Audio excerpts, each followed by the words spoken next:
Allez, on va continuer de parler du BXL Tour avec vous. Benoît Lix, bonjour. Bonjour, bon appétit. Vous êtes bon appétit à vous aussi. Je ne sais pas si vous avez mangé avant ou après. Ah non, j'ai faim.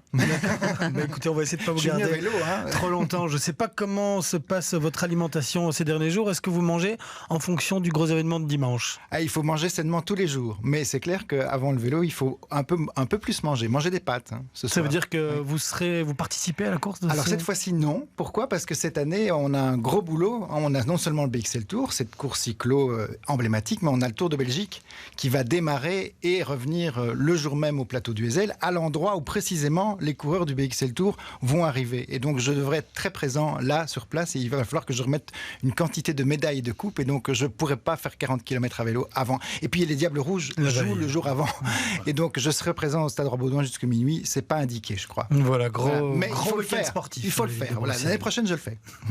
Mais c'est quoi l'intérêt de ce grand événement qui grandit d'année en année? Le BXL Tour, il apporte quoi à la ville de Bruxelles tout d'abord? Ça fait de la ville de Bruxelles la capitale du cyclisme, du pays du cyclisme. Et on a vu avec le grand départ du Tour de France, qui était une réussite totale, avec 1 million de personnes qui sont venues à Bruxelles exprès. Il faut ancrer le vélo sportif, donc ça c'est le BXL Tour, c'est le Tour de Belgique, mais le vélo aussi de tous les jours, puisque monsieur et madame qui ont un vélo et qui se rendent à l'école ou au boulot ou au cinéma à vélo, peuvent faire le BXL Tour parce que c'est ouvert à tout le monde. Il y a plusieurs catégories et ça permet d'ancrer le vélo dans la ville. Et on a connu grâce au Corona un boom du vélo de tous les jours, mais aussi du vélo sportif, et on veut, nous les Bruxellois, les autorités bruxelloises, villes et régions ensemble, ancrer le vélo à Bruxelles.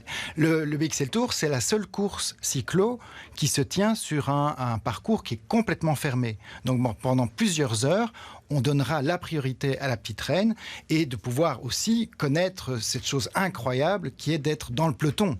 Parce que quand on roule à vélo tous les jours à Bruxelles, on n'est pas dans le peloton. Ça vaut peut-être la peine d'expliquer aux gens comment ça fonctionne un petit peu d'un point de vue pratique. Au moment où on s'inscrit, il faut déjà avoir une petite idée de son niveau pour choisir un petit peu avec qui on va partir et quel est notre kilomètre-heure moyen. C'est clair, c'est comme pour les 20 km et la course à pied. Et donc il y a plusieurs catégories, il y a plusieurs moments où on peut pratiquer le vélo de façon très sportive, un peu sportive ou pas du tout sportive. Il faut juste choisir son créneau. Donc c'est clair que les plus forts vont partir tôt le matin à 9h.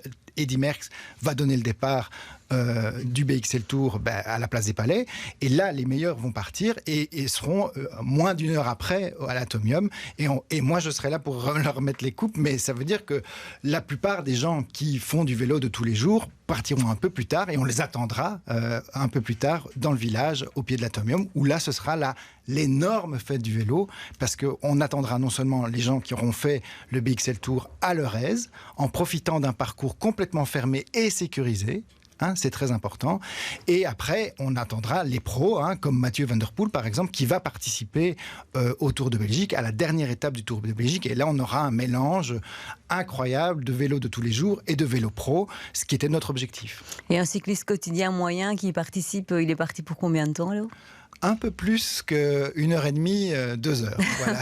Donc, mais c'est pas grave, on l'attend et il y aura un camion balai qui sera très respectueux de ces sportifs-là qui mettent le pied pour la première fois à la pédale. Mais ça, c'est l'objectif. C'est notre objectif que tous les habitants et toutes les habitantes de la région puissent participer à une compétition sportive, cycliste, mais qui est ouverte à tout le monde. Vous venez de prononcer le mot région et c'est pas la première fois là, en 4-5 minutes d'interview que vous l'utilisez. Pourtant, c'est la ville de Bruxelles aux manettes. Est-ce que c'est un événement qui ne devrait pas être plus régional Mais c'est un événement de facto régional. Simplement, le départ et l'arrivée se tiennent sur la ville de Bruxelles, la place des Palais et l'Atomium. Et c'est vrai que la ville de Bruxelles a accueilli le Tour de France dans des endroits emblématiques, mais on est main dans la main avec la région, que ce soit Bruxelles Mobilité pour les voiries régionales et les autres communes. Je pense à Boisforge, à Watermal-Boisfort ou à Schaerbeek. On est main dans la main pour organiser cette course. Sans eux, on ne pourrait pas le faire. Mais c'est clair que la ville de Bruxelles a un attachement particulier avec le vélo. C'est parce que c'est l'endroit où Eddy est allé fêter ses victoires au Tour de France il y a plus de 50 ans. C'est l'endroit où on a organisé le grand départ du Tour de France et c'est l'endroit où on veut organiser les championnats du monde cycliste en 2030. Et donc il faut un lien entre toutes ces personnalités, entre Eddy, entre Bruxelles, entre Remco, entre l'Atomium, la Grand Place et la place des Palais. Voilà, une belle organisation en perspective, et j'imagine pas mal de travail. Je ne sais pas si vous avez les chiffres exacts, mais vous voulez un petit peu savoir comment ça se passe en termes de proportion, de diversité hommes-femmes, par exemple, en termes d'inscription, les autres années, et cette année, vous le saurez peut-être encore dans quelques jours. Alors, c'est un des vrais objectifs qu'on s'est fixé, c'est d'avoir plus de femmes. Donc, on a un programme qui s'appelle On the Road to BXL Tour. C'est un programme de mise à la pédale, si on veut, donc centré sur les femmes et les femmes de nos quartiers populaires. On sait que la pratique du vélo est moins courante. Et donc, on a permis à une série de femmes d'avoir accès à un vélo. C'est une dizaine de femmes, ce programme, non ? Là, maintenant, c'est une dizaine de femmes, mais il y a aussi toutes les autres. Et donc, on espère arriver à 15 à 20% d'inscrits femmes, mais c'est clair que c'est un des enjeux. On a déjà fait en sorte que l'affiche soit, depuis 2 ans, paritaire, donc ça c'est bien, mais il faudra continuer ce travail parce qu'un des enjeux principaux de mobilité, mais aussi du sport, c'est que les femmes s'approprient le vélo et s'approprient l'espace public. Et le vélo est un bon moyen pour les femmes de s'approprier l'espace public. Et c'est un des gros enjeux de cette ville. Et comment vous l'expliquez ? Parce que je me trompe peut-être, mais quand on est cycliste ici à Bruxelles, on n'a pas l'impression de croiser beaucoup de telle femmes. Proportion. Si, justement. On n'a pas l'impression que la proportion d'hommes est de 80% sur les vélos des pistes cyclables bruxelloises.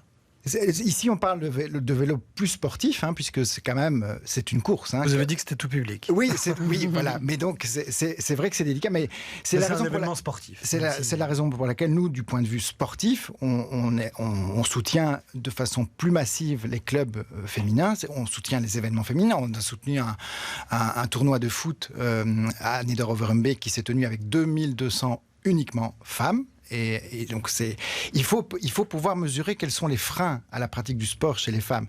Et on ne peut pas nier aujourd'hui qu'il y a une inégalité salariale entre les hommes et les femmes. Et acheter un vélo de course, c'est cher. Et donc, ça fait partie de tous les freins qu'on a identifiés pour faire en sorte qu'un jour, une femme et un homme issus de nos quartiers à Bruxelles puissent participer au moins à la course junior des championnats du monde de 2030 qu'on espère accueillir à Bruxelles. Voilà, et en attendant, on le rappelle du coup peut-être pour les prochaines éditions, on peut le faire sans être sportif et sans avoir un vélo de course. Mais avec un casque, et buvez beaucoup parce qu'il va faire très très chaud dimanche. Alors, beaucoup de monde en termes de participants. On l'a vu dans notre reportage qui date du milieu de semaine, vous annonciez 5200 inscrits sur 6000 participants un maximum. On en est où aujourd'hui ? On est à 5850 et donc c'est beaucoup, et on a un maximum de plus de 6500. Okay, donc on va arrêter les inscriptions à 6500 parce qu'il faut pouvoir gérer ce flux de vélos. Mais c'est très important, c'est inédit. Donc voilà, clairement le vélo est couru. Et ça attire beaucoup d'étrangers aussi ? Alors, à ce stade-ci, on ne sait pas encore le déterminer, mais c'est pas comme les 20 km. Les 20 km, c'est 20-25% de personnes qui viennent de l'étranger exprès pour la course. Ici, c'est pas encore le cas. C'est clair qu'on a un public très bruxellois, très belge, mais c'est un public aussi très néerlandophone. Je parle néerlandophone de Flandre. C'est pour ça que c'est intéressant. C'est aussi une façon pour les Flamands de redécouvrir Bruxelles. Et c'est vrai pour toutes les courses cyclistes en général. Et c'est clair que l'arrivée du Tour de Belgique à Bruxelles, en Belgique, comme c'est le cas pour le Tour d'Espagne ou le Tour de France, on arrive évidemment dans la capitale, au pied de l'Atomium. Et ça, pour 3 ans, c'est une façon aussi pour Bruxelles d'attirer un public de cyclos flamands et de redécouvrir Bruxelles et d'aimer Bruxelles.